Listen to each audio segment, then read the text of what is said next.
Hello, hi. ఏం చేస్తున్నారండి? ఎలా ఉన్నారు?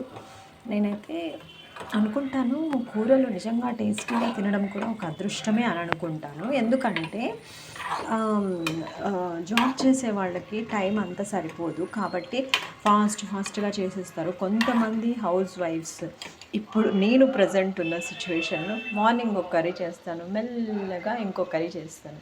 నిజంగా ఒక్కొక్కసారి ఎప్పుడన్నా వర్క్ చేసేటప్పుడు అనిపిస్తుంది కూర టేస్ట్‌గా ఉంటే, అబ్బా! ఈరోజు ఎందుకో సూపర్‌గా చేశాను. ఆహా! నేనే చేశానా అనిపిస్తుంది.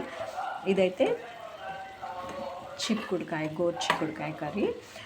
మా పక్కనే మీకు సౌండ్ వినిపిస్తుంది కదా! ఇప్పుడైతే ఎవ్వరు వాళ్ళంతట వాళ్ళు అనౌన్స్ చేయట్లేరు. హ్యాపీగా మైక్ పెట్టుకుంటే అదే ఎన్నిసార్లైనా అరుస్తుంది కాబట్టి నంబర్ ఆఫ్ టైమ్ మనం వినాల్సొస్తున్నది.